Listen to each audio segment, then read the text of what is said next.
Nakakapagod. Paulit-ulit. Nandito na naman ako.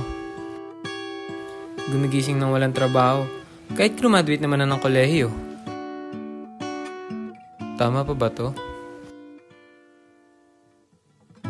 Hindi ko alam. Parang hindi pa ako handa. Para akong minamadali ng mundo. Pakiramdam ko, nakausad na silang lahat. Pero ako, andito pa rin.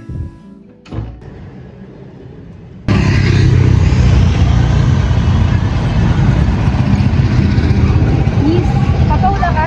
Tara na, paula ka!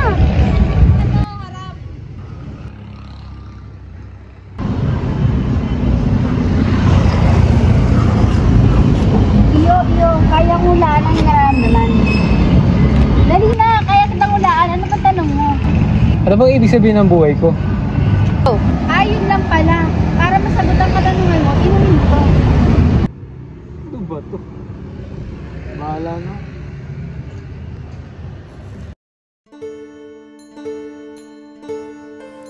Ha?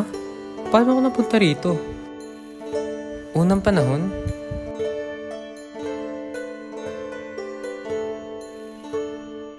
Nakikita ko sila, pero hindi nila ako nakikita.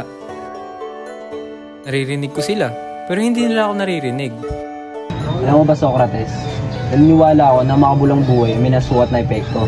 Ang mga nagawa natin ay nagbibigay ng kahulugan sa buhay. Ano ba, Plato? Sa emisyon nakahalaga ng buhay nakabase ang tunay na buhay. Oo, ngunit kung hindi natin masukat ang ating mga tagumpay, paano natin malalaman ang kahalagaan nito? Tama, ngunit ang emisyon ng nakasiyan ay hindi nababase anumang numero. Pero Socrates, dapat natin pagsama ang dalawang aspeto na ito. Maaari tayong magtagumpay at sabay-sabay ding pahalagaan ang mga emosyonal na kasiyahan. Sa kabila ng ating mga pagkakaiba, marahil ay pareho lang tayo naghahanap ng kahulugan sa buhay. Kailangan tanggapin ang pareho at samahan ang dalawang aspeto na ito upang nakita ang tunay na kahulugan ng buhay. Ang mahalaga ay may nakuha tayong aral at karanasan sa ating buhay. Tama. Pero oo nga no, pareha silang may punto.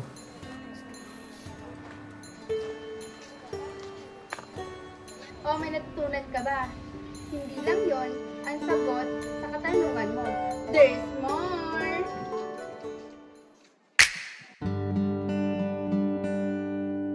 Mundong walang kulay.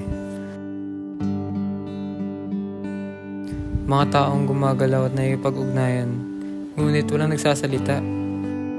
Lahat ng bagay walang pangalan. Walang nagtuturo kung anong gagawin. Walang kahit ano.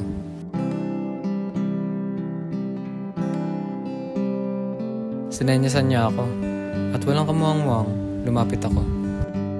Inabot niya ang isang bagay at biglang nagkakulay ang paligid.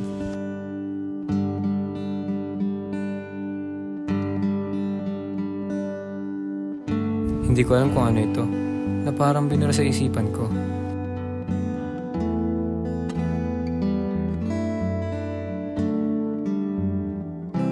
Kinain ko na lamang ito, base sa kung ano sa tingin ko ang dapat gawin dito.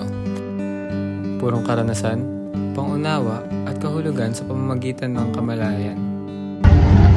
Hindi mo malalaman ang isang bagay base lang sa pangalan, kundi paano mo ito nakikita. Tara na, may susunod pa.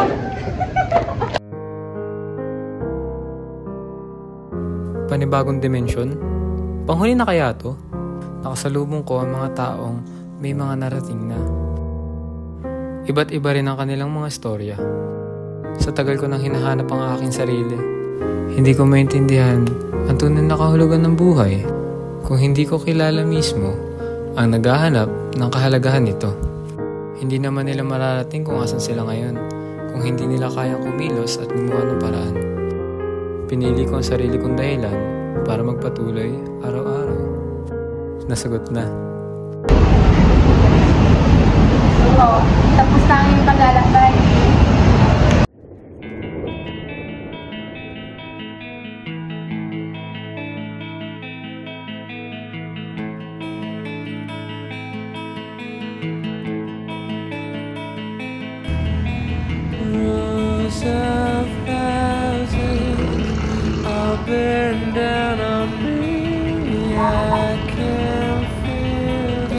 Hindi ko sinagot ang katanungan niya, pero pinaranas ko ito.